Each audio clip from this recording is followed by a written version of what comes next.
magnificent natural beauty of the American national parks have gone many companies of the Civilian Conservation Corps to further projects which will guard this wealth of beauty against destruction by man and nature. It is not made work. Since it came into existence in 1916, the National Park Service has set up long-range plans for the preservation and enjoyment of the parks. And the coming of the Conservation Corps immediately presented the service with a strong, young force to put these plans into action. Atop the purple high country of North Carolina and Tennessee lies the Great Smoky Mountains National Park. 300,000 acres of southern highlands wilderness, which an act of Congress gave national park status in 1933. National parks are not built. God did that in the beginning. So work in them is directed at the preservation of their splendid features and the making of these features more comfortably accessible without disturbing natural conditions. Great Smoky, containing some of the highest peaks east of the Rockies and nearly 200 varieties of native flora, represents a typical American region which must not be destroyed. Fire, man's best servant and worst master, can sear a timbered area for generations to come. So despite the heavy rains in the southern mountains, every precaution is necessary. Fire towers, location finders, communication lines, and firefighting apparatus. Standard equipment in all national parks will be provided here. Emergency conservation work funds are speeding the task of making the Great Smokies recreationally useful to the public. It is important that the few essential roads do not mar the park. Here's one through famous Newfound Gap, one of the unique spots 5,045 feet above the sea.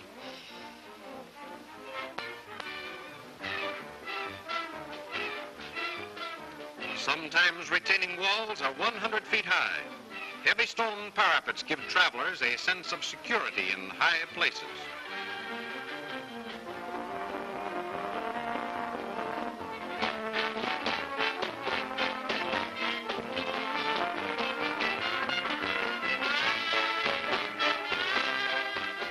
Heavy machinery up in the clouds.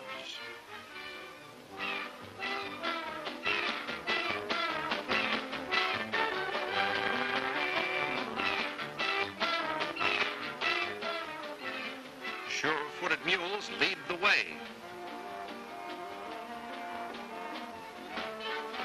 Then the motor squadron.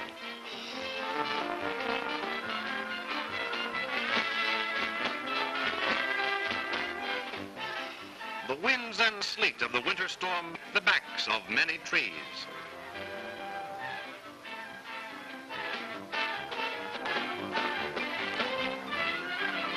But those which fall are set up again in the form of bridges and guardrails.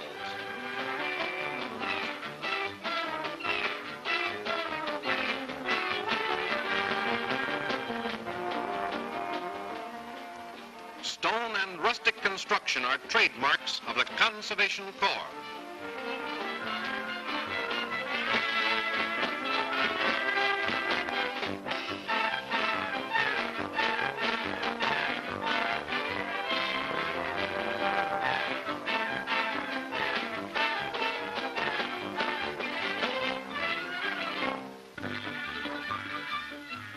For centuries, fallen trees across racing streams have been the footbridges of these Anglo-Saxon mountain folk.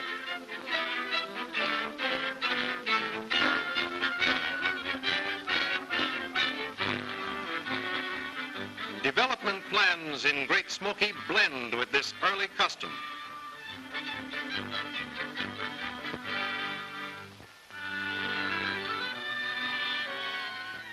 Nature trails are delightful features of nearly all national parks.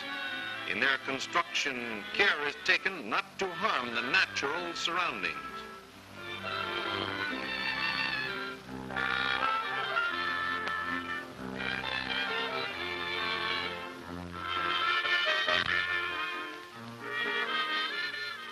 A variety of wildflowers abound in Great Smoky, and their protection is important.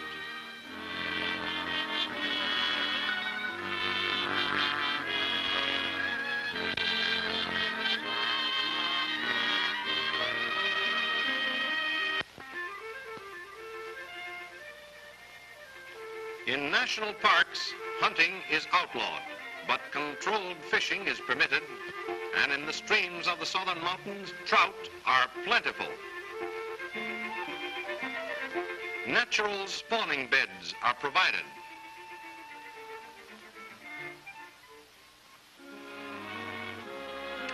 National parks have distinguishing features. In the Great Smokies, there is being preserved a record of the life and customs of some of the most interesting of the early American pioneers. Colonists looking for a new and quiet land pushed south and west from the Atlantic and settled in these mountains. Travel was difficult in those days, and change is still slow. The southern mountain folk retain the pure Anglo-Saxon influence in their songs, legends, and characteristics of speech. In the peaceful valleys and coves, it is not unusual to find cabins and other farm buildings which were erected 200 years ago.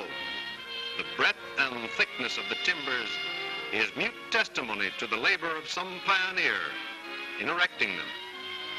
These timbers were fashioned from forest giants, and only crude hand tools were available. The American educational system in the raw.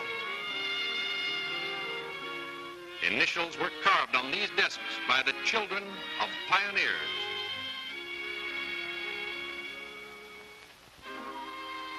One of the proposed park museums, an exhibit of dramatic interest, will be this old rifle, known throughout the area as the Charlie gun.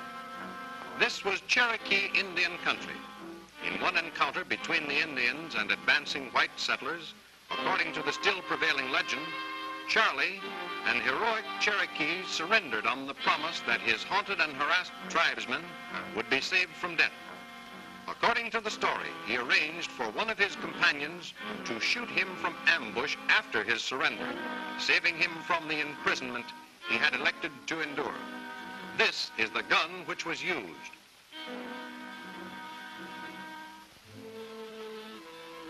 The Act of Congress establishing Great Smoky Mountains National Park prohibited any direct appropriations for development until such time as certain commitments had been fulfilled by the original owners of the land. But when the Emergency Conservation Work Program was undertaken, it was found possible to assign civilian Conservation Corps units to much of the preliminary and important work which needed to be done. At times, there have been as many as 15 Conservation Corps camps in the park, with a working force of approximately 3,000 men.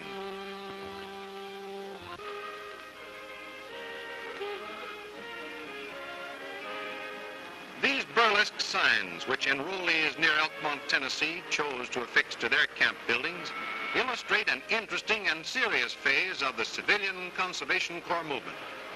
Here are boys who are struggling in the congested areas of the large cities, most of them from New York and New Jersey. They knew their 42nd Street and Fifth Avenue, their Riverside Drive, and their metropolitan hotels. But these national institutions had not added much enjoyment to their lives. They didn't know the great outdoors, where perhaps the greater opportunities for their future may lie. The Corps transported them physically and transformed them mentally. They're happy, healed, and saved for better days. They're paying their way with manual service and making an important contribution to the health and happiness of millions now living and still more millions of the future. In their leisure time, a well-organized educational program, which is a part of the Conservation Corps movement, is using their magnificent surroundings as a university campus with inspirational values which scarcely can be surpassed. Practical knowledge more applicable to present-day needs than any they have acquired before is being given them. And they look to the future with high hopes and high chins.